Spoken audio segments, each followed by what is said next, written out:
السلام عليكم ورحمة الله وبركاته. إن الحمد لله نحمده ونستعينه ونستغفره ونعوذ بالله من شرور أنفسنا ومن سيئات أعمالنا. من يهده الله فلا مضل له ومن يضلل فلا هادي له. أشهد أن لا إله إلا الله وحده لا شريك له وأشهد أن محمدا عبده ورسوله. يا أيها الذين آمنوا اتقوا الله حق تقاته ولا تموتن إلا وأنتم مسلمون. يا أيها الناس اتقوا ربكم الذي خلقكم من نفس واحدة وخلق منها زوجها وبث منهما رجالا كثيرا ونساء واتقوا الله الذي تساءلون به والأرحام إن الله كان عليكم رقيبا. يا أيها الذين آمنوا اتقوا الله وقولوا قولا سديدا يصلح لكم أعمالكم ويغفر لكم ذنوبكم ومن يطع الله ورسوله فقد فاز فوزا عظيما.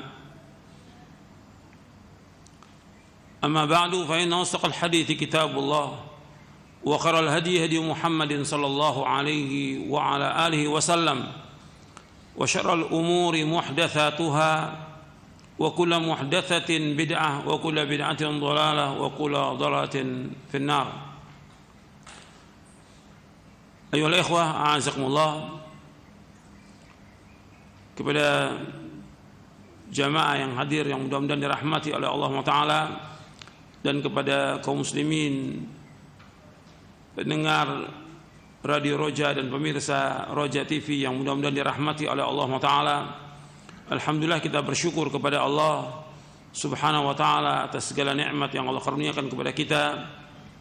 Nikmat Islam, nikmat iman, nikmat sehat, nikmat afiat, nikmat dijauhkan oleh Allah dari berbagai macam malapetaka. Dan kita bersyukur kepada Allah Subhanahu wa Ta'ala diberikan hidayah di atas Islam dan sunnah. Ini nikmat yang besar yang wajib kita syukuri. Di antara nikmat yang besar lagi yaitu diutusnya Nabi Muhammad sallallahu alaihi wasallam, yang sekarang kita akan bahas poin yang ke-23 tentang iman kepada Nabi Muhammad sallallahu alaihi wasallam. Diutusnya Nabi Muhammad sallallahu alaihi wasallam merupakan nikmat yang paling besar yang wajib kita syukuri. Dan ini merupakan pokok nikmat.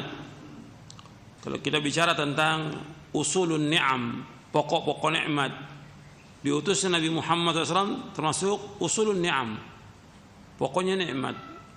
Kita bisa tahu tentang Islam, bisa tahu tentang berjalan di atas jalan yang benar, tahu bagaimana beribadah kepada Allah, mentauhidkan Allah dengan diutusnya Nabi Muhammad SAW. Ini usulun ni'am yang wajib kita syukuri. Makanya Allah menyebutkan di dalam surah Ali Imran bahwa diutusnya Nabi Muhammad SAW merupakan nikmat yang paling besar. Allah berfirman dalam surah Ali Imran di ayat 164, laqad mannallahu 'alal mu'minin idh ba'atha fihim rasulan min anfusihim yatlu 'alaihim ayatihi wa yuzakkihim wa yu'allimuhumul kitaba wal hikmah wa in kanu min qablu lafi dhalalin mubin. Anda bisa lihat di dalam surah Ali Imran di ayat 164 Allah menyebutkan tentang nikmat yang besar, yaitu diutusnya Nabi Muhammad sallallahu alaihi wa ala alihi wasallam. Ini nikmat yang besar yang wajib kita syukuri. Di surah Ali Imran di ayat 164, laqad mannallahu 'alal mu'minina idh ba'atha fihim rasulan min anfusihim yatlu 'alaihim ayatihi wa yuzakkihim wa yu'allimuhumul kitaba wal hikmah wa in kanu min qablu lafi dhalalin mubin. Laqad mannallahu 'alal mu'minin, sungguh Allah telah memberikan karunia atau nikmat yang besar kepada kaum mukminin. Id ba'atha fihim rasulan min anfusihim, tatkala Allah mengutus kepada mereka seorang rasul min anfusihim, dari diri mereka atau dari jenis manusia dan dari bangsa Arab. Yatlu alaihim ayatihi, yang membacakan kepada mereka ayat-ayatnya, wa yuzakkihim, dan mensucikan mereka, wa yuallimuhumul kitaba wal hikmah, dan mengajarkan kepada mereka alkitab yaitu Al-Qur'an, wal hikmah yaitu as-sunnah. Wa in kanu min qablu la fi dhalalin mubin, dan sungguh-sungguh mereka sebelum itu sungguh-sungguh mereka dalam kesesatan yang nyata. Artinya sebelum diutusnya Nabi Muhammad SAW, umat ini dalam kesesatan, dalam kegelapan syirik, dalam kegelapan kebodohan, dalam kegelapan segala macam sudah jahiliyah. Maka diutusnya Nabi Muhammad SAW merupakan nikmat yang besar yang wajib kita syukuri. Makanya Nabi Muhammad SAW diutus oleh Allah sebagai rahmatan lil alamin, wa ma arsalnaka illa rahmatan lil alamin, dan tidak kami utus engkau Muhammad melainkan sebagai rahmat bagi sekalian alam. Rahmat. Makanya kita bersyukur kepada Allah dengan diutusnya Nabi Muhammad sallallahu alaihi wasallam. Dan seperti yang sudah saya jelaskan ketika kita membahas tentang iman kepada rasul-rasul, bahwa diutusnya para rasul merupakan kebutuhan, lebih dari kebutuhan manusia kepada makan, minum, dan yang lainnya. Begitu juga diutusnya Nabi Muhammad SAW, merupakan kebutuhan yang dibutuhkan oleh seluruh manusia di alam semesta ini. Allah menyebutkan bahwa Allah telah memberikan karunia yang besar kepada orang beriman, karena mereka beriman kepada Nabi Muhammad SAW. Ini nikmat yang paling besar, yaitu Nabi tugasnya membacakan kepada mereka ayat-ayat Allah. Di antara tugas Nabi Muhammad SAW membersihkan hati manusia, dari kesyirikan kepada tauhid, membersihkan hati manusia dari riya kepada ikhlas, membersihkan hati manusia dari berbagai macam penyakit-penyakit hati, dibersihkan oleh Rasulullah SAW. Maka di antara tugas Nabi Muhammad SAW tazkiyatun nufus. Maka di antara tugas para dai yaitu tazkiyatun nufus, membersihkan hati manusia. Jadi bukan sekedar belajar, mengaji, menuntut ilmu, berdakwah, bukan hanya itu. Tapi bagaimana hati ini menjadi bersih, menjadi lebih baik daripada sebelumnya. Yang tadinya dia sombong, angkuh, menjadi tawadhu. Yang tadinya dia sering pamer, riya, menjadi ikhlas. Yang tadinya dia berbuat kesyirikan, dia bersihkan kembali kepada tauhid. Yang tadinya dia berbuat bid'ah, dia melaksanakan sunnah, menjauhkan semua. Dan yang lainnya harus ada tazkiyah. Dan banyak penyakit hati ini yang harus dibersihkan.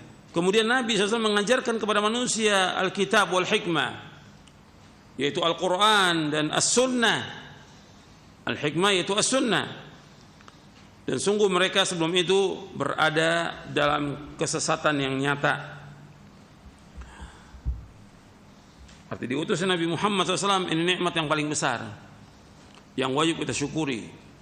Nikmat yang paling besar dari semua nikmat, diutusnya Nabi Muhammad SAW. Ini nikmat yang paling besar, yang kita wajib bersyukur diutusnya Nabi Muhammad sallallahu alaihi wa ala alihi wasallam. Dan ini merupakan konsekuensi syahadat kita, asyhadu an la ilaha illallah wa asyhadu anna muhammadar rasulullah. Kita bahas sekarang ini ayatnya, poin yang ke-23, iman kepada Nabi Muhammad sallallahu alaihi wasallam. Allah berfirman dalam surah At-Taubah di ayat 128, laqad ja'akum rasulun min anfusikum azizun alaihi ma anittum harisun alaikum bil mu'minina raufur rahim. Laqad ja'akum rasulun min anfusikum, sungguh telah datang kepada kamu seorang rasul dari kaummu sendiri. Azizun alaihi ma anittum, berat terasa olehnya penderitaan yang kamu alami. Harisun alaikum, dia sangat menginginkan keimanan dan keselamatan bagi kamu. Bil mu'minina rauf rahim, dan sangat penyantun dan penyayang kepada orang-orang yang beriman. Surah At-Taubah ayat 128. Di sini disebutkan tentang telah datang kepada kamu seorang rasul. Laqad ja'akum rasulun min anfusikum. Telah datang kepada kamu seorang rasul dari diri kamu. Azizun 'alaihi ma 'anittum. Terasa berat olehnya penderitaan yang kamu alami. Harisun 'alaikum. Sangat menginginkan keimanan dan keselamatan bagi kamu. Bil mu'minina raufur rahim. Dan sangat penyantun dan penyayang kepada orang-orang beriman. Di dalam ayat ini Allah Azza wa Jalla menyebutkan sifat-sifat yang mulia yang dimiliki oleh Rasulullah sallallahu alaihi wasallam. Yang pertama disebutkan yaitu azizun alaihi ma'anittum. Terasa berat olehnya penderitaan yang kamu alami. Jadi Nabi SAW merasa berat jika umatnya ditimpa kesusahan. Yang kedua, sifat kedua Allah sebutkan di sini harisun alaikum. Itu sangat semangat untuk menunjuki umatnya. Artinya harisun ala hidayatikum, berkeinginan keras untuk memberikan hidayah kepada kalian, berkeinginan keras untuk memberikan manfaat kepada kalian. Artinya yang kedua, sangat semangat untuk menunjuki umatnya kepada kebenaran dan menyampaikan kemanfaatan duniawi dan ukhrawi kepada mereka. Bil mu'minina raufur rahim. Dan sifat yang ketiga, sangat sayang kepada umatnya, kasih dan sayang. Antum perhatikan di sini bahwa Nabi Muhammad SAW mempunyai 3 sifat dalam ayat ini.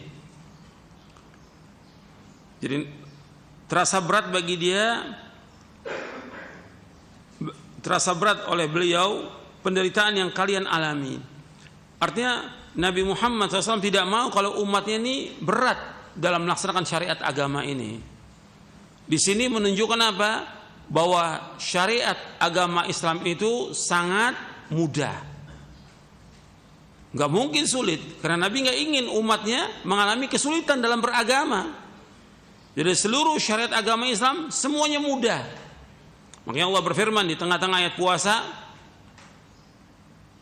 yuridullahu bikumul yusra wa la yuridu bikumul usra. Allah menghendaki kepada kalian kemudahan dan Allah tidak menghendaki kepada kalian kesulitan.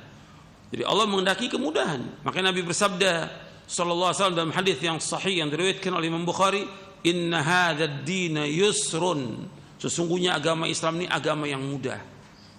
Seluruh syariatnya, apakah tentang akidah, ibadah, akhlak, rumah tangga, muamalah atau apa saja, semuanya mudah. Gak ada satupun yang menyulitkan manusia, tidak ada. Gak mungkin Allah menurunkan agama yang akan menyusahkan manusia, tidak mungkin. Gak mungkin. Jadi seluruh syariat agama Islam semuanya mudah. Gak ada yang sulit. Tidak ada, sama sekali nggak ada. Jadi harus kita ingat tuh, seluruh syariat agama Islam semuanya mudah, nggak ada satupun yang sulit agama ini, tidak ada. Semuanya mudah.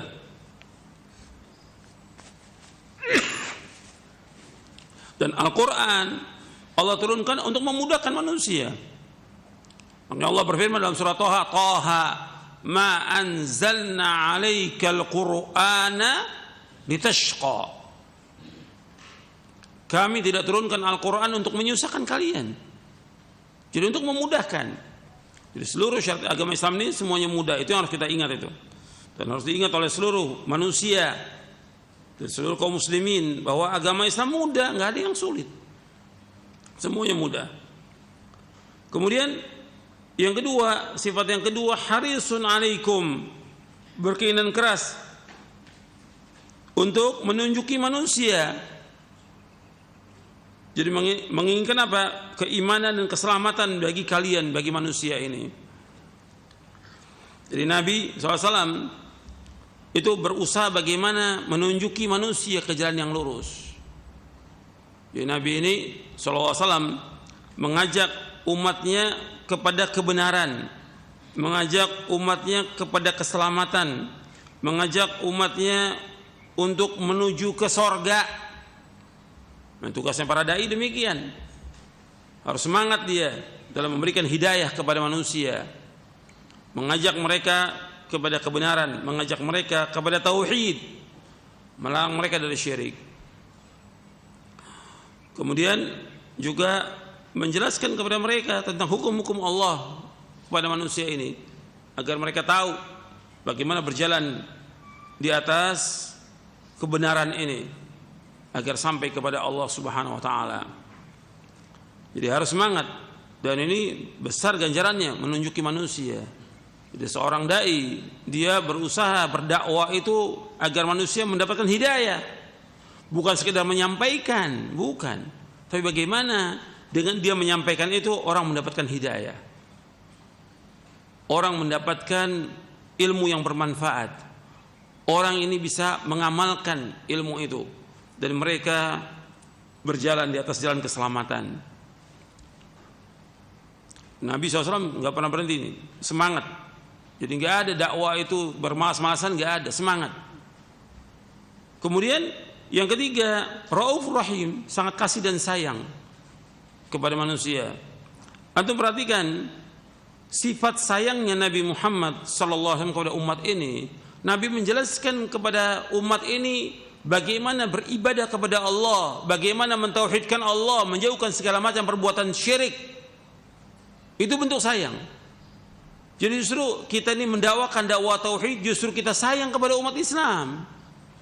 Kalau seandainya kita nggak menjelaskan tentang tauhid kepada umat Islam, tentang bahaya syirik dan juga jalan-jalan yang membawa manusia kepada kesyirikan, orang nggak akan tahu kebenaran.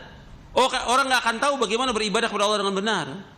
Jadi bentuk kasih sayang itu menjelaskan kepada umat ini tentang tauhid, itu yang paling asas. Menjelaskan kepada umat tentang syirik dengan rinciannya tentang bahaya syirik. Jalan-jalan yang mau kesyirikan, seperti orang datang ke kubur-kubur keramat, datang ke kubur-kubur wali minta ke sana, ini syirik. Orang pakai jimat-jimat, syirik.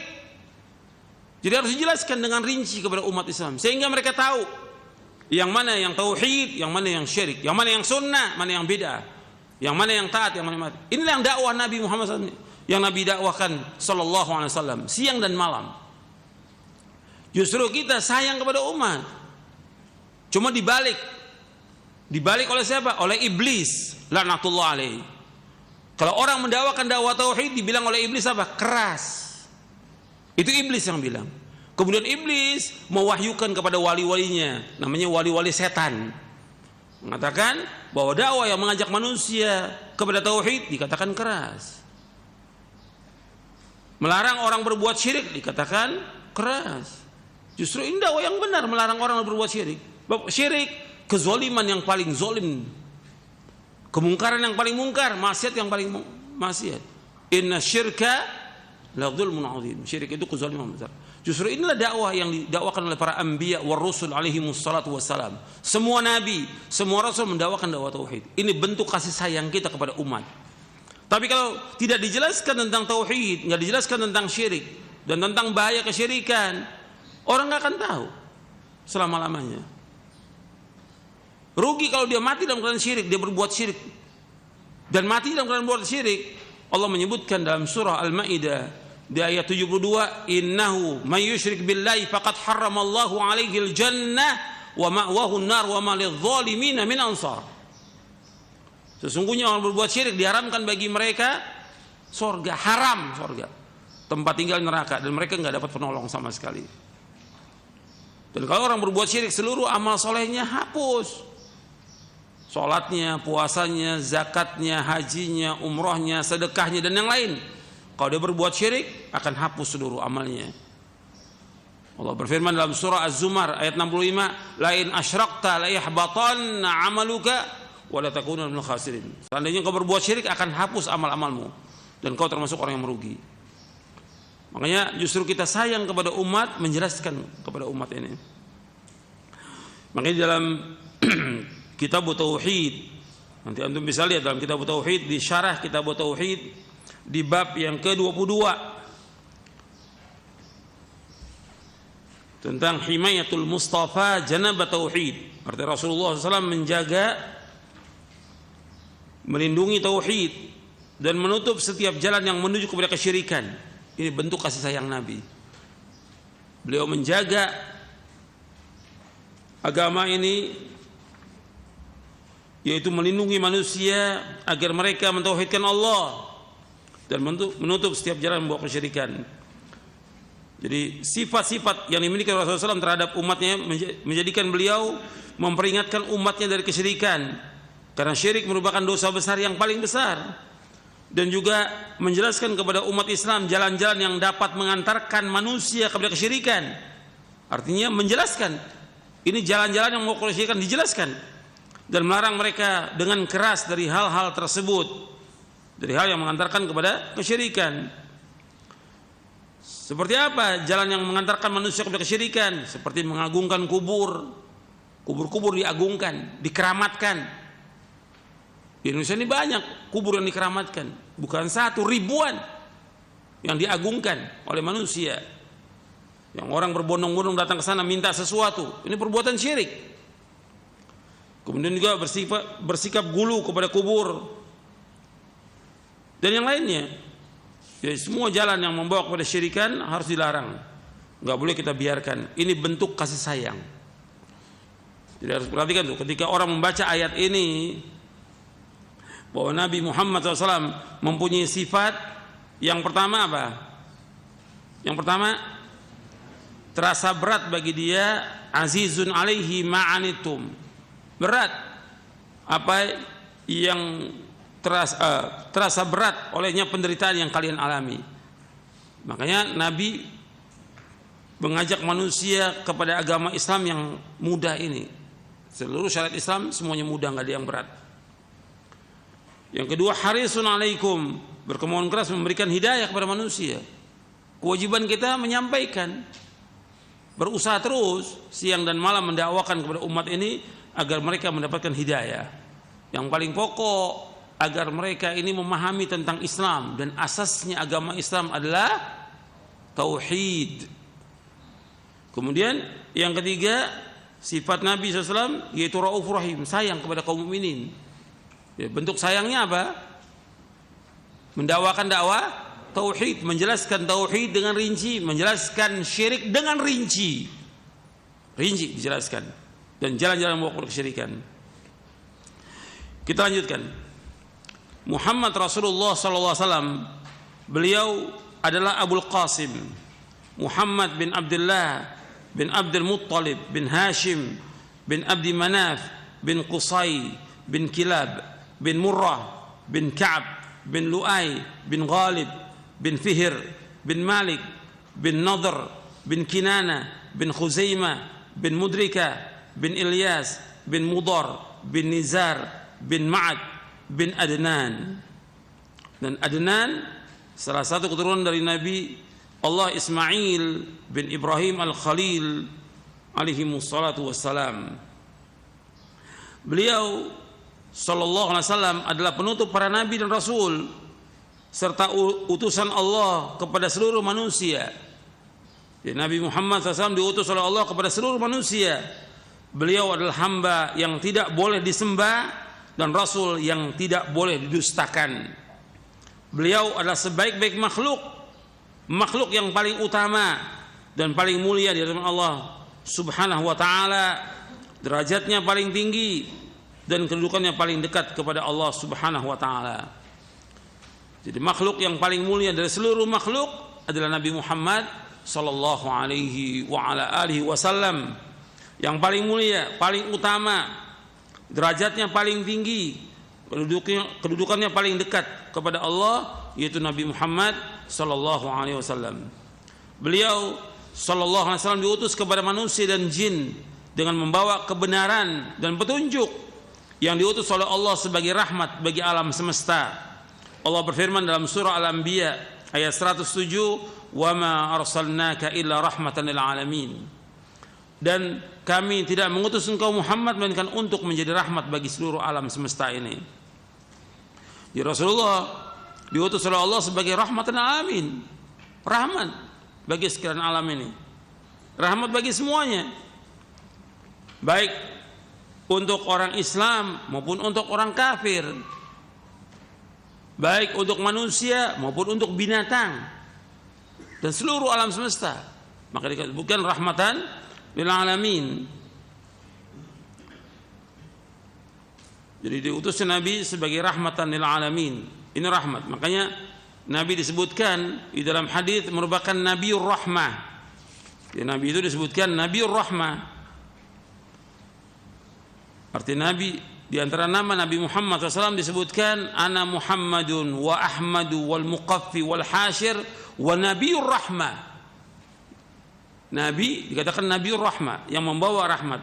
Dan Nabi mengatakan innama ana rahmatul muhda, sesungguhnya akulah rahmat yang dihadiahkan kepada kalian.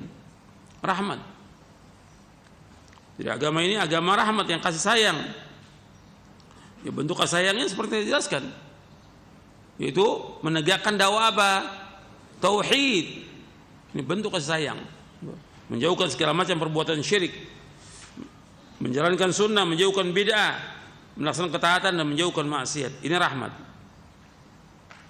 Kalau ada orang bertanya, apa bentuknya rahmat kepada orang-orang kafir? Bentuk rahmat kepada orang-orang kafir, orang kafir di zaman nabi-nabi sebelum diutus Nabi Muhammad SAW, ketika mereka berbuat kesalahan, berbuat dosa, membangkang, langsung diazab. Langsung diazab. Tapi untuk Nabi Muhammad tidak langsung diazab. Ditunda sampai mereka mau taubat. Tapi kalau sebelumnya langsung diazab. Ini rahmat. Rahmatnya luas ini. Kalau kita bahas tentang rahmatnya Nabi Muhammad SAW, ini luas ini. Rahmatnya agama Islam luas sekali, baik kepada manusia maupun kepada binatang. Betul rahmat. Sampai Nabi memberikan semangat kepada manusia untuk memberikan minum kepada binatang, memberikan makan kepada binatang. Dan banyak hadisnya. Kemudian kita lanjutkan. Allah SWT menurunkan kitabnya kepada beliau Muhammad SAW, mengamanahkan kepadanya atas agamanya, dan Allah menugaskannya untuk menyampaikan risalahnya. Allah melindungi beliau dari kesalahan dalam menyampaikan risalah ini. Allah berfirman dalam surah An-Najm di ayat 3 dan 4, wa ma yantiqu anil hawa in huwa illa wahyu yuha. Dan tidaklah yang diucapkan itu menurut keinginan hawa nafsunya, tidak lain adalah wahyu yang diwahyukan kepadanya. Artinya beliau tidak berkata dari hawa nafsunya, melainkan wahyu yang diwahyukan oleh Allah SWT. Ahlussunnah beriman bahwasanya Allah Ta'ala mendukung, artinya menguatkan nabinya SAW dengan mu'jizat yang nyata dan ayat-ayat yang jelas. Artinya nabi-nabi yang diutus oleh Allah dikuatkan, didukung oleh Allah dengan mukjizat. Karena apa? Karena ketika nabi itu menyampaikan wahyu yang Allah wahyukan kepadanya, mendakwakan dakwah tauhid, umatnya minta, mana bukti kamu? Contohnya seperti Nabi Musa alaihissalam ketika menyampaikan kepada Firaun, untuk mengajak Firaun untuk masuk dalam agama Islam. Apa buktinya? Kamu ini sebagai nabi, sebagai rasul, buktinya apa? Dibuktikan oleh Musa dengan mukjizat. Tongkatnya dilempar, kemudian jadi ular yang besar. Kemudian tangannya dikeluarkan, kelihatan putih. Itu mukjizat. Begitu juga Nabi Muhammad SAW diberikan mukjizat. Yang paling banyak mukjizatnya yaitu Nabi Muhammad SAW. Untuk apa? Untuk menguatkan dakwanya ini. Sebab orang ketika didakwakan banyak yang nggak percaya bahwa dia mendapatkan wahyu, maka harus dibuktikan dengan mukjizat. Yang mukjizat ini berbeda dengan sihir, dengan khawariqul ada. Artinya hal-hal yang luar biasa yang memang sudah ada pada zaman itu. Berbeda. Kalau sihir dan yang lain bisa dipelajari, tapi kalau ini nggak bisa dipelajari mukjizat. Di antara mukjizat tersebut yang terbesar adalah Al-Quran. Yang paling besar mukjizat Nabi Muhammad SAW adalah Al-Quran. yang dengannya Allah mengemukakan tantangan kepada umat yang paling fasih dan paling mendalam bahasanya serta paling mampu untuk berlogika. Itu nggak mampu. Semua manusia ini seandainya kumpul dan jin berkumpul untuk membuat seperti Al-Quran, nggak akan mampu.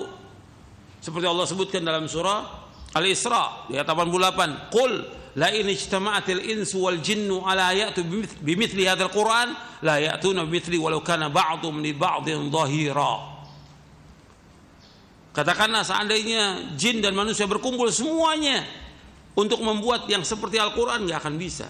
Semua jin manusia saling tolong menolong untuk membuat seperti Al-Quran, nggak akan bisa. Itu Allah sebutkan dalam surah Al-Isra ayat 88. Jadi mukjizat yang terbesar setelah Al-Quran yang dengannya Allah menguatkan Nabi-Nya SAW adalah mukjizat Isra dan Mi'raj. Itu yang paling besar setelah Al-Quran, Isra dan Mi'raj. Artinya Nabi diangkat oleh Allah, dijalankan dari Mekah yaitu ke Baitul Maqdis. Kemudian setelah itu diangkat ke langit. Isra dan Mi'raj.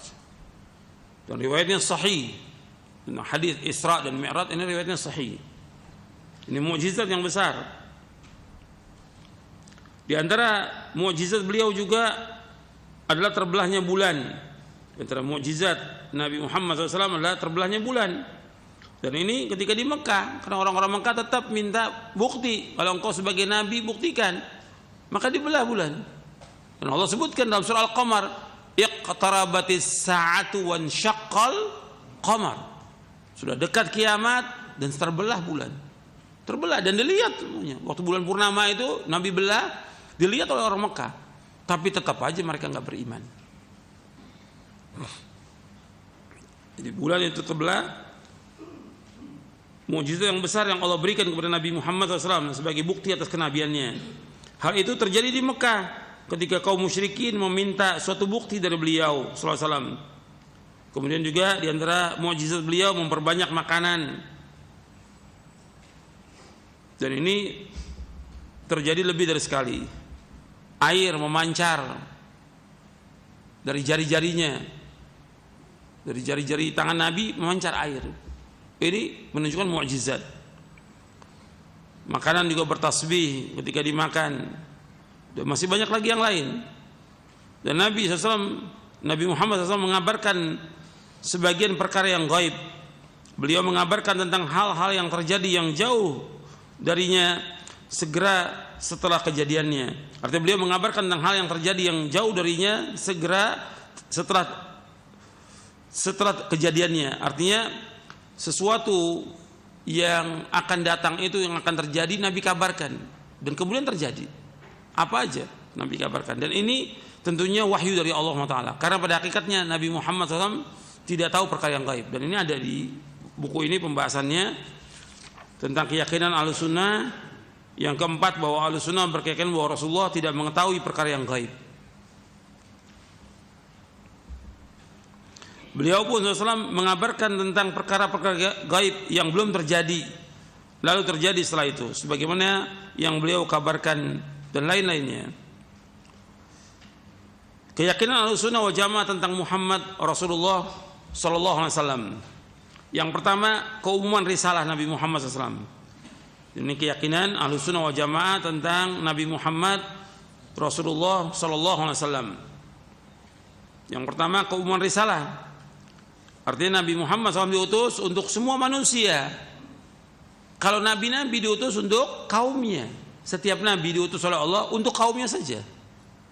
Tapi Nabi Muhammad untuk seluruh manusia. Bahwa Nabi Muhammad SAW diutus oleh Allah ke muka bumi untuk segenap jin dan manusia dengan membawa kebenaran, petunjuk dan cahaya yang terang. Tentang dalilnya, yaitu Allah berfirman dalam surah Al-A'raf ayat 158, "Qul ya ayyuhan nasu inni Rasulullah ilaikum jami'a." Katakanlah Muhammad, wahai manusia, sesungguhnya aku ini utusan Allah bagi kalian semuanya.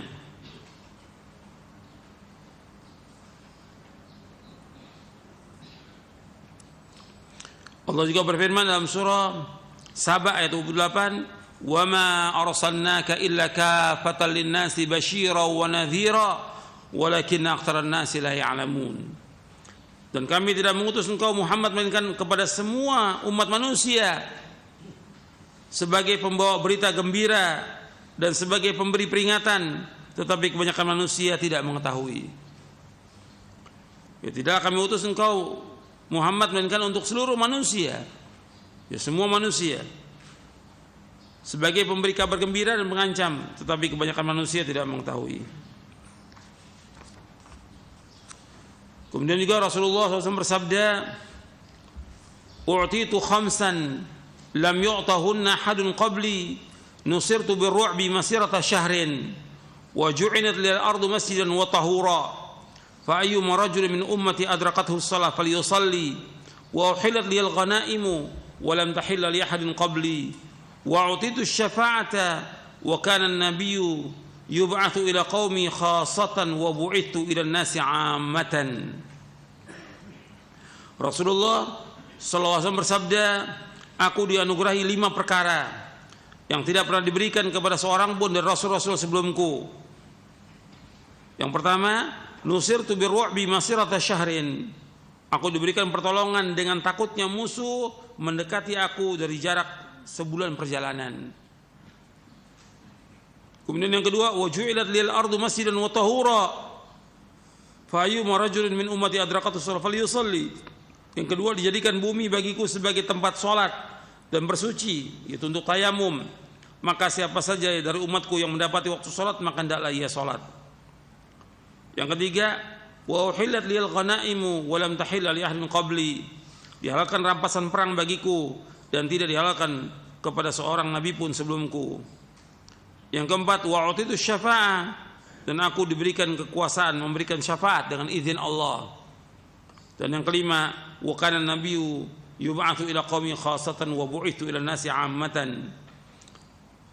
Dan nabi-nabi diutus hanya untuk kaumnya saja, sedangkan aku diutus untuk seluruh manusia.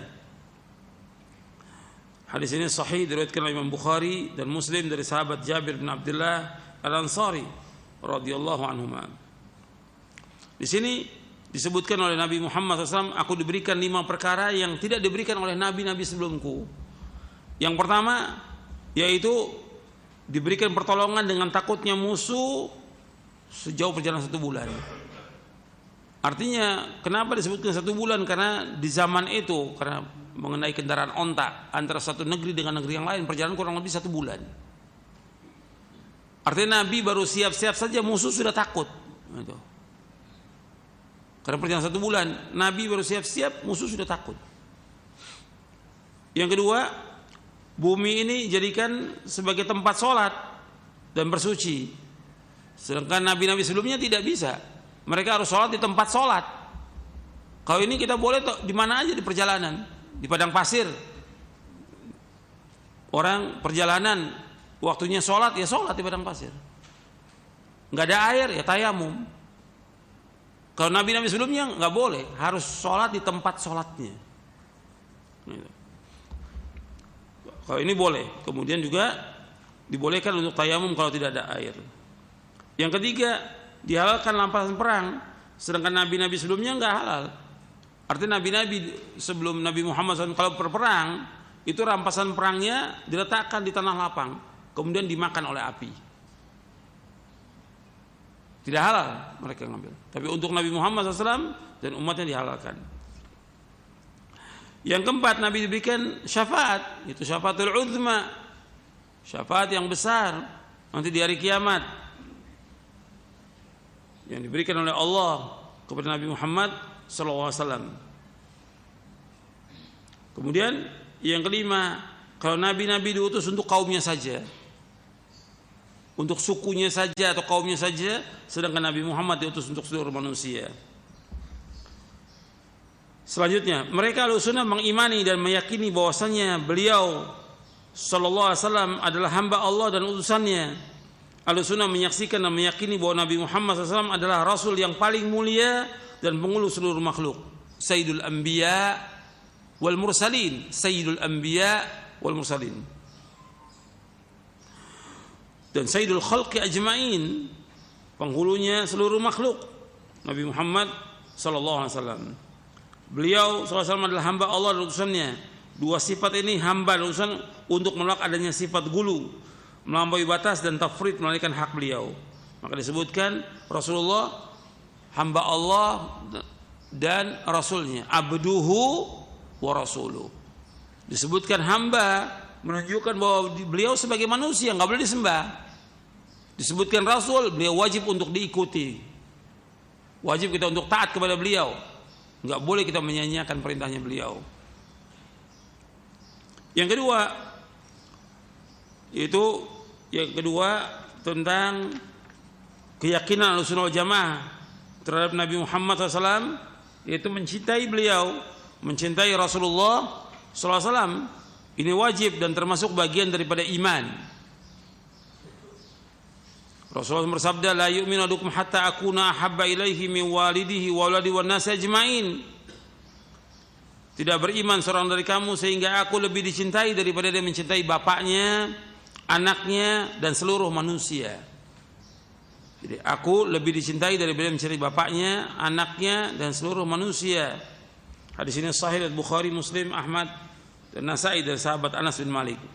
Berarti kita wajib mencintai Nabi Muhammad sallallahu alaihi wasallam lebih dari kecintaan kita kepada seluruh manusia yang ada ini. Bentuk kecintaan kita kepada beliau yaitu ittiba. Sebagaimana Allah sebutkan dalam surah Ali Imran di ayat 31.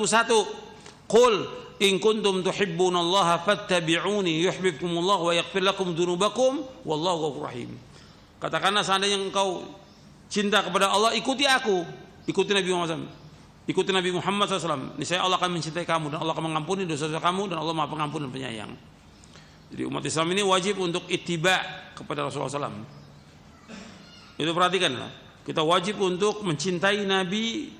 Bentuk cinta kita kepada Nabi yaitu mengikuti syariatnya, mengikuti apa yang beliau sampaikan kepada umat ini. Nggak boleh melampaui batas. Ittiba. Nggak boleh mengadakan yang bid'ah, nggak boleh. Kita wajib ittiba kepada Rasulullah sallallahu alaihi wasallam. Jadi kalau kita cinta kepada Nabi sallallahu alaihi wasallam, maka kita wajib untuk mengikuti perintahnya, menjauhkan larangannya. Jadi apa yang beliau sampaikan kita taati, apa yang dilarang tinggalkan. Wa ma atakumur rasul fakhudhu wa ma nahakum anhu fattaqu. Fantahu wattaqullaha innallaha syadidul iqab. Dalam surah Al-Hasyr ayat 7. Apa yang datang kepada kamu dari Rasul kamu ambil, yang dilarang kamu tinggalkan. Dan bertakwalah kepada Allah karena Allah sangat keras siksanya.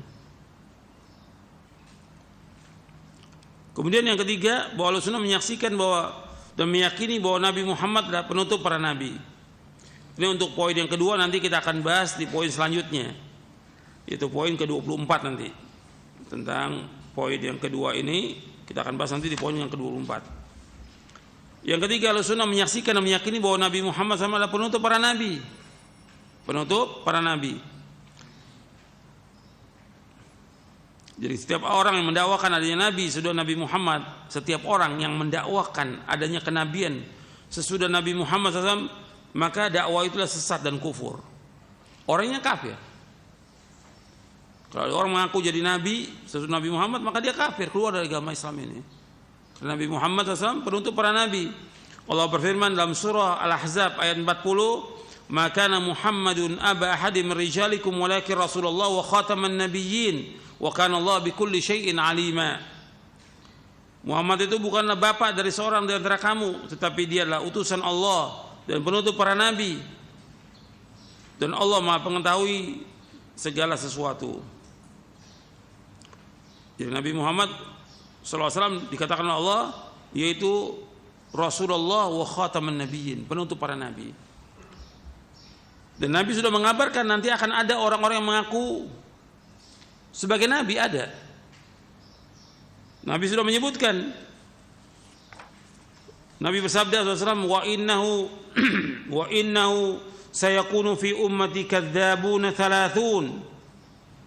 Kulluhum yaz'umu annahu nabiyyun wa ana khatamun nabiyyin la nabiyya ba'di.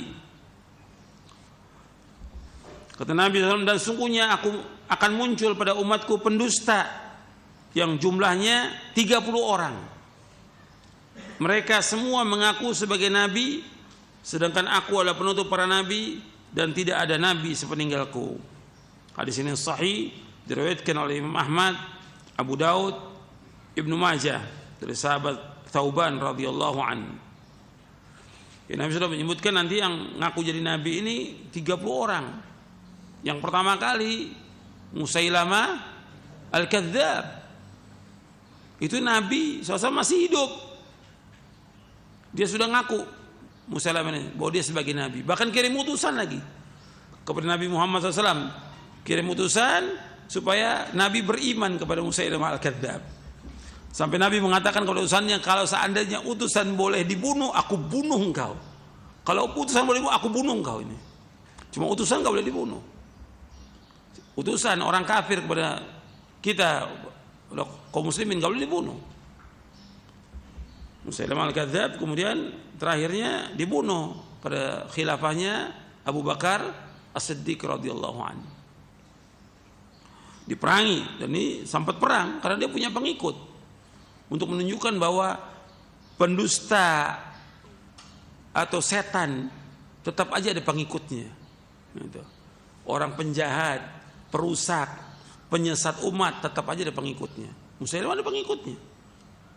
Dan terjadi perang pada zaman khilafah Abu Bakar As-Siddiq radhiyallahu anhu. Sampai terbunuh Musailamah.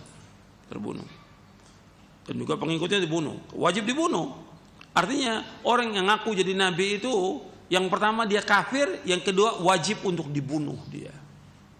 Kafir dan wajib dibunuh.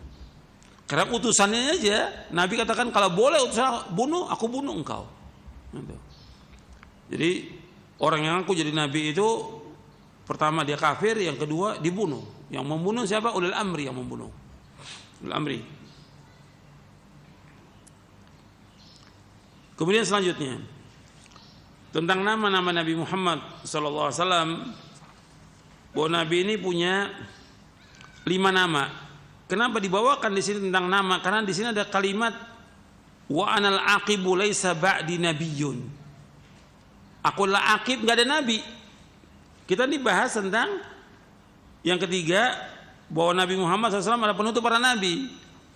Nah, kenapa kaitannya dengan nama? Karena di dalam hadis itu ada nama yang Nabi mengatakan enggak ada nabi sudahku. Kata Nabi SAW, li khamsatu asma, ana Muhammadun wa Ahmadu wa ana al-mahi alladhi yamhu Allah bil kufra wa ana al-hasyru alladhi yuhsyaru an-nasu ala qadamayya wa ana al-aqibu laysa ba'di nabiyyun. Aku memiliki 5 nama. Aku Muhammad, aku yang terpuji. Akulah Ahmad, yang banyak memuji. Akulah al-mahi, penghapus, di mana melalui perantaranku Allah menghapus kekufuran. Aku adalah hasyir, pengumpul, yang mana manusia akan dikumpulkan di hadapanku. Aku juga mempunyai nama Al-Aqib, yang belakangan, penutup. Tidak lagi nabi yang datang sudahku, enggak ada nabi. Jadi kalau ada orang mengaku adanya Nabi Muhammad SAW, maka dia kafir. Sebab Nabi mengatakan wa ana khatamun nabiyyin la nabiyya ba'di. Aku penutup para nabi, enggak ada nabi sudahku. Dan di antara nama-nama banyak ya disebutkan oleh para ulama. Jadi di antara juga disebutkan Nabiur Rahmah, Nabiut Taubah dan yang lainnya. Tapi enggak ada yang nama nabi itu Toha, nama nabi enggak ada itu. Yasin nama nabi enggak ada itu. Banyak tuh orang berikan nama nabi. Toha nama nabi, Yasin nama nabi, bukan. Kita harus kembali kepada dalil. Yang ada dalilnya kita sebutkan, yang enggak ada enggak boleh. Yang keempat, yang terakhir, keyakinan Ahlussunnah bahwa Rasulullah SAW tidak mengetahui perkara yang gaib semasa hidupnya kecuali diajarkan oleh Allah Azza wa Jalla, apalagi setelah beliau wafat. Jadi masih hidup aja Nabi enggak tahu yang gaib, apalagi sudah wafat. Nabi tahu ya dengan pemberitahuan dari Allah. Allah yang beritahu. Jadi kan Nabi mengabarkan tentang apa yang akan datang, ya Allah yang beritahu kepada Nabi SAW. Allah berfirman dalam surah Al-An'am ayat 50, qul la aqulu lakum indi khazainullahi wa la a'lamul ghaiba wa la aqulu lakum inni malak in attabi'u illa ma yuha ilai. Katakanlah Muhammad, aku tidak mengatakan kepadamu bahwa perbendaharaan Allah ada padaku. Aku tidak mengetahui yang gaib. Aku tidak pula mengatakan kepadamu bahwa aku malaikat. Aku hanya mengikuti apa yang diwahyukan kepadaku.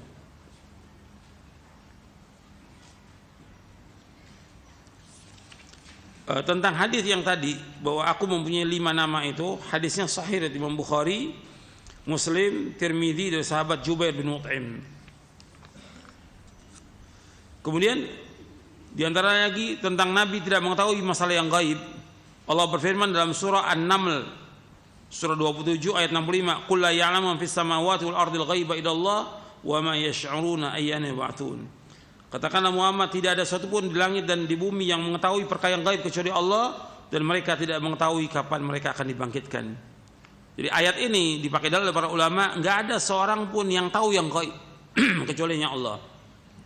Ketika ada orang mendakwakan dirinya mengetahui yang gaib, maka dia kafir. Seperti yang disebutkan oleh Syekh Muhammad bin Shalih Al-Utsaimin rahimahullah, Majmu' Fatawa wa Rasail Syekh Utsaimin, dia mengatakan barang siapa yang mendakwakan dirinya mengetahui yang gaib maka dia kafir dengan dasar dan nas ayat ini. Kemudian juga Allah berfirman dalam surah Al-A'raf ayat 188, "Qul la amliku li nafsi naf'an wa la dharra illa ma syaa Allah. Walau kuntu a'lamul ghaiba lastakthartu minal khairi wa ma massani as-su' in ana illa nadhiru wa basyiru liqaumin yu'minun." Katakanlah Muhammad, aku tidak kuasa mendatangkan manfaat maupun menolak mudarat bagi diriku kecuali apa yang dikehendaki oleh Allah. Sekiranya aku mengetahui yang gaib, niscaya aku membuat kebajikan sebanyak-banyaknya dan tidak akan ditimpa bahaya. Aku hanya pemberi peringatan dan pembawa berita gembira bagi orang-orang beriman. Jadi Nabi SAW tidak kuasa mendatangkan manfaat maupun menolak mudarat bagi diriku kecuali apa yang dikehendaki oleh Allah. Artinya Nabi nggak bisa untuk memberikan manfaat kecuali yang dikehendaki oleh Allah. Nabi SAW tidak bisa memberikan manfaat hidayah. Nabi hanya menyampaikan, tapi orang itu dapat hidayah dan tidak, hak siapa? Hak Allah.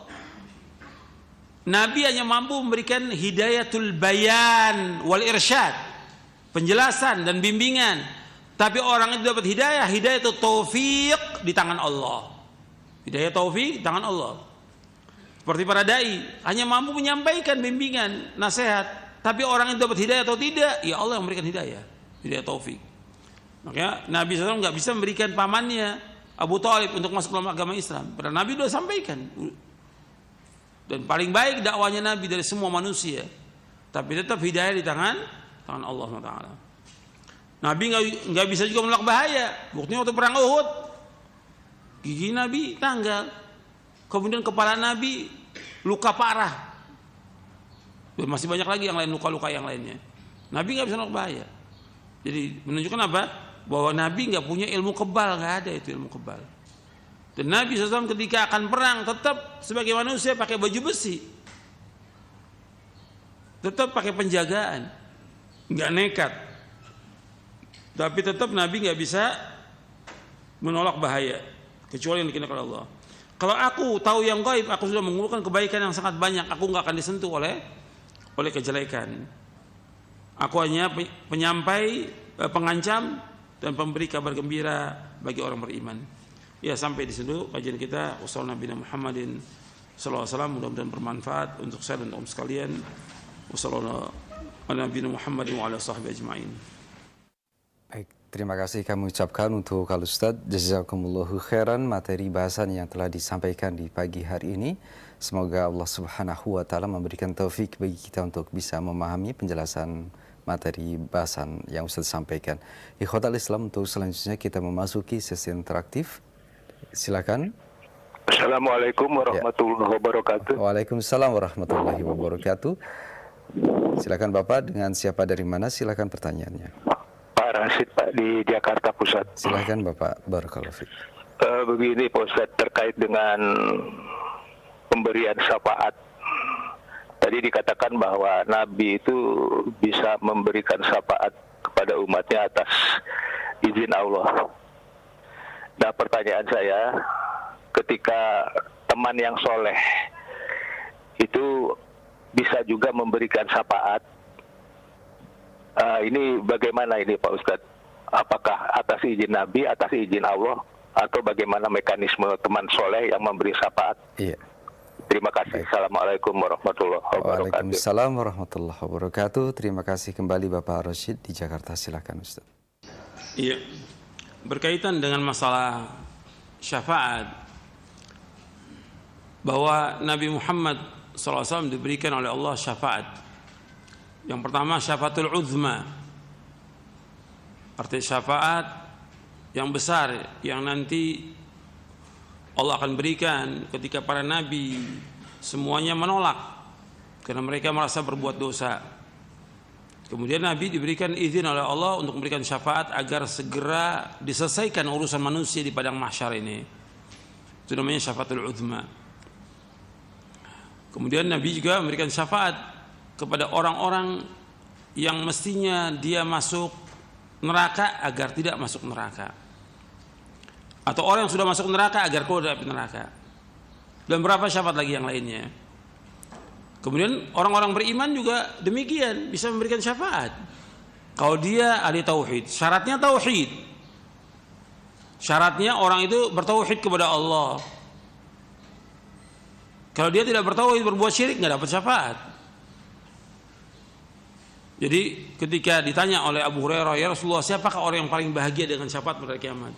Nabi menjawab, as'adun nasi bi syafaati yaumal qiyamati man qala la ilaha illallah khalisan min qalbi. Orang yang paling bahagia dengan syafaat pada kiamat orang yang mengucapkan kalimat Allah dengan ikhlas dari hatinya. Kemudian orang-orang beriman juga memberikan syafaat. Kalau memang dia adalah orang-orang yang dijamin masuk surga, maka dia memberikan syafaat kepada orang-orang kaum muslimin, termasuk juga kepada teman-temannya yang dia bisa memberikan syafaat selama dia orang yang beriman. Kafir nggak bisa, syaratnya iman. Kalau dia berbuat syirik juga nggak bisa. Syaratnya ada orang beriman, bertauhid dengan ikhlas. Kenapa dia masuk neraka? Ya banyak dosa dan maksiat dilakukan. Orang yang berbuat dosa dan maksiat akan dimasukkan dalam neraka, tapi tidak kekal dalam neraka. Selama masih ada sebagian iman akan dikeluarkan dari api neraka. Nah, di antara yang dikeluarkan itu ya dengan sebab syafaat. Dan syafaat ini dibutuhkan oleh manusia nanti di hari kiamat. Jadi syafaat yang dimaksud syafaat ukhrawi, dan semua dengan izin Allah. Semua dengan izin Allah, dan Allah redho dengan orang itu. Yang ketiga, yang pertama dengan izin Allah, yang kedua redho, yang ketiga untuk orang-orang yang bertauhid kepada Allah Ta'ala. Yaitu jawaban saya. Yang lain silakan. Baik, terima kasih Al Ustaz. Jazakallahu khairan jawaban dan penjelasannya. Demikian Pak Rashid. Silakan di kesempatan kedua kami masih membuka dari penelpon di 0218236543. Silakan. Ya, silakan Bapak atau Ibu sudah masuk. Assalamualaikum. Waalaikumsalam warahmatullahi wabarakatuh. Silakan Ibu pertanyaannya. Saya mau nanya ini Pak Ustadz. Saya kan orang nggak melihat ya Pak Ustadz. Harapannya kan di dunia sudah tidak bisa melihat. Insya Allah di akhirat bisa melihat, bisa diberi keterangan sama Allah.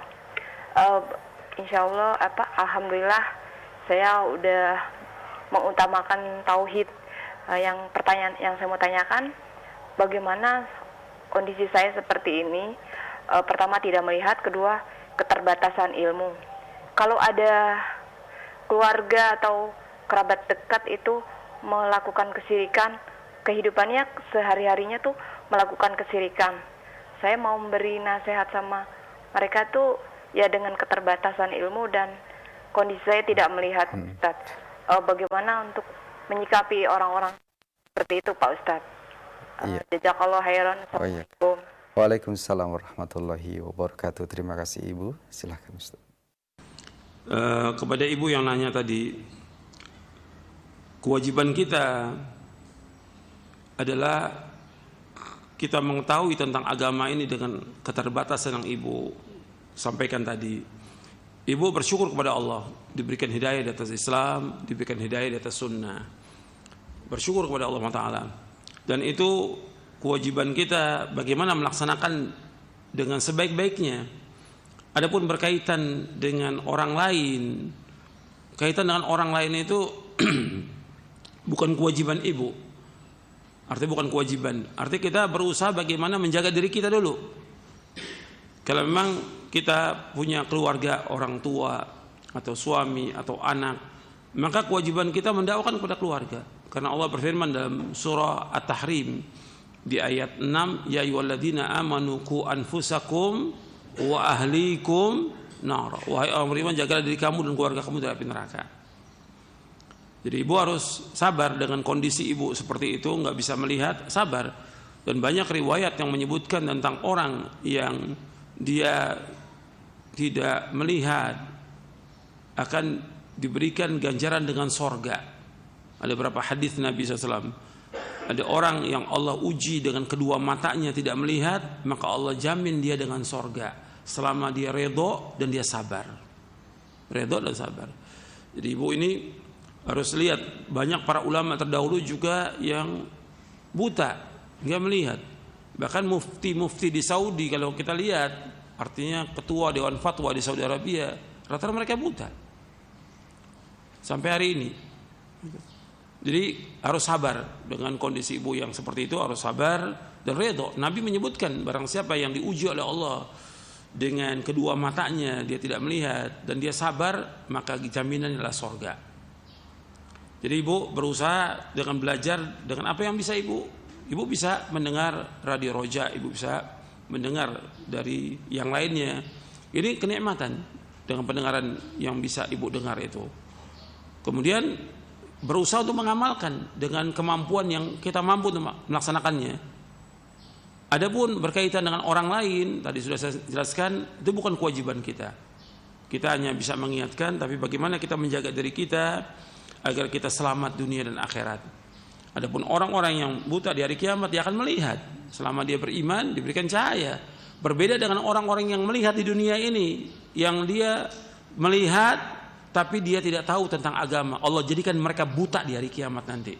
Allah sebutkan dalam surah Toha, orang-orang yang berakal, orang-orang yang melihat di hari kiamat dijadikan buta nanti di hari kiamat oleh Allah Taala. Tapi orang-orang yang buta, yang mata hatinya melihat, akan diberikan cahaya oleh Allah di hari kiamat nanti. Itu saja yang bisa saya sampaikan. Mungkin yang lain ada pertanyaan lagi. Terima kasih Al-Ustaz Barakallahu Fik. Masih kami akan coba sapa kembali dari penelpon di 0218236543. Kami persilahkan bagi Anda yang akan bertanya. Silakan. Ya, silakan. Halo, Assalamualaikum warahmatullahi wabarakatuh. Waalaikumsalam warahmatullahi wabarakatuh. Silakan pertanyaannya Ibu. Ini Pak Ustadz, dengan hamba Allah di Papua mau tanya, saya pernah dengar kajian kalau tidak salah itu tentang tauhid asmaul husna, tentang tauhid asma husna begitu Pak Ustadz. Itu Pak Ustadz bilang mengarahkan semua tenaga kita, pikiran kita untuk melawan syubhat begitu Pak Ustadz. Itu bagaimana ya Pak Ustadz? Kalau dari manusia mungkin kita bisa bisa lawan, tapi kalau dari setan, kalau dari jin itu kan Pak Ustadz biasanya kan agak susah ya Pak Ustadz. Ada saja godaan begitu Pak Ustadz. Terima kasih Pak Ustadz. Assalamualaikum warahmatullahi wabarakatuh. Waalaikumsalam warahmatullahi wabarakatuh. Terima kasih Ibu. Silahkan Ustadz. Iya. Artinya godaan jin dan setan itu tidak pernah berhenti. Tetap dia sudah berjanji kepada Allah akan menyesatkan semua manusia sampai dia bersumpah dengan nama Allah, fa bi'izzatika la aghwiyannahum ajma'in illa ibadaka minhumul mukhlasin. Dengan kemuliaan Engkau ya Allah, aku akan sesatkan semua manusia kecuali hamba-hambamu yang ikhlas. Jadi soal godaan setan tetap akan ada, nggak mungkin nggak ada. Hatta Nabi SAW digoda.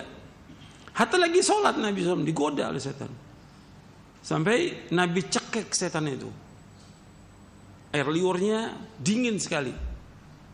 Kalau aku nggak ingat doanya Nabi Sulaiman, aku sudah ikat di tiang-tiang masjid, kata Nabi SAW. Hatta Nabi digoda. Berarti semua manusia digoda oleh setan. Nggak pernah berhenti. Siang dan malam. Tapi Allah SWT sudah mengingatkan kepada kita agar hati-hati jangan mengikuti langkah-langkah setan. Allah juga memberikan kepada kita agar kita berlindung dari gangguan setan. Nabi juga demikian. Nabi SAW mengajarkan kepada kita zikir baik itu dari mulai bangun tidur sampai tidur lagi. Ini diantaranya untuk melindungi diri kita dari setan, dari gangguan setan. Zikir pagi dan petang, antum jangan tinggal tuh baca setiap hari. Itu manfaat. Antum juga baca la ilaha illallah wa la syarikalah lahul mulku wal hamdu wa huwa ala kulli syai'in qadir 100 kali. Bisa juga 100 di waktu pagi, 100 waktu sore. Itu akan menghindari kita dari gangguan setan. Kemudian membaca Al-Quran, membaca surah Al-Baqarah di rumah. Setan itu akan lari di rumah yang dibacakan surah Al-Baqarah. Dan terus banyak berzikir kepada Allah Ta'ala. Karena zikir itu luar biasa kekuatannya untuk melawan gangguan setan. Perbanyak zikir, baca subhanallah, alhamdulillah, wallahu akbar, la haula wala quwwata illa billah. Kemudian ketika baca Al-Quran, baca a'udzu minasyaitonir rajim. Dan terus seperti itu, kita harus selalu ingat kepada Allah. Karena setan enggak pernah berhenti menggoda manusia. Di samping kita berzikir, juga kita belajar agama ini yang benar, nuntut ilmu. Banyak juga orang-orang yang banyak berzikir tapi sesat. Banyak. Seperti golongan torekot yang lain banyak berzikir. Baca Allah sampai dia katakan harus baca Allah sampai pingsan. Gitu. Nah, ini sesat, nggak mungkin Islam mengajarkan begitu. Bahkan kata mereka sampai gila lagi. Nggak mungkin Islam mengajarkan demikian. Berarti di sini perlu apa? Ilmu. Gitu. Di samping zikir harus ilmu. Karena majelis ilmu dikatakan oleh Nabi apa? Majelis zikir. Bahkan dikatakan taman sorga. Yang mengatakan majelis ilmu majelis zikir itu Imam Atha bin Abi Rabah. Bukan perkataan Nabi tapi Imam Atha bin Abi Rabah. Makanya majelis ilmu, majelis zikir, bahkan termasuk Riyadul Jannah, taman-taman sorga. Makanya kita harus banyak, harus terus thalabul ilmi, memahami Quran, sunnah menurut pemahaman salafus saleh. Harus itu kalau wajib. Quran wa sunnah ala fahmi salaf. Jangan menyimpang dari pemahaman ini. Bab ini jalan selamat karena Allah menyebutkan demikian dalam Al-Quran dan juga Nabi menyebutkan demikian. Nuntut ilmu Al-Quran wa sunnah ala fahmi salaf. Berjalan di jalan itu. Sehingga kita terhindar dari gangguan setan yang berusaha bagaimana menyesatkan manusia. Setan sudah menyesatkan manusia. Golongan sudah banyak yang sesat. Nabi menyebutkan umat Islam terpecah menjadi berapa golongan? 73, 72 masuk surga, 72 masuk neraka, 1 masuk surga. Nabi menyebutkan SAW bahwa umat Islam terpecah menjadi 73 golongan, 72 masuk neraka, 1 masuk surga. Ini yang kita cari, ini yang kita pelajari sekarang ini. Siang dan malam dan kita dakwakan bagaimana kita menjadi golongan yang selamat, satu golongan ini. Jadi yang pertama banyak berzikir, yang kedua kita zikirin nanti masuk zikir dengan lisan, dengan hati, dengan amal, membaca Quran dan yang lainnya. Kemudian yang kedua nuntut ilmu, Al-Quran wa sunnah fahmi salaf. Yang ketiga mengamalkan Islam ini, mengamalkan. Kemudian yang keempat bagaimana kita mencari teman-teman yang soleh, teman-teman yang baik. Sebab teman juga punya pengaruh menyesatkan manusia. Al-mar'u ala dini khalili falyanzur man yukhalil. Seorang itu tergantung dengan temannya. Seorang itu agamanya tergantung dengan agama temannya. Maka hendaklah dia memperhatikan kepada siapa dia berteman. Itu saja yang bisa saya sampaikan. Mudah-mudahan bermanfaat untuk saya dan untuk sekalian. Dan mudah-mudahan kita diberikan kekuatan oleh Allah, diberikan taufik oleh Allah untuk bisa mengamalkannya. Wassallallahu Nabi Muhammadin SAW. Mudah-mudahan bermanfaat dan kurang lebihnya saya mohon maaf. Subhanakallahumma bihamdik asyhadu an la ilaha illa anta astaghfiruka wa atubu ilaik. Assalamualaikum warahmatullahi wabarakatuh.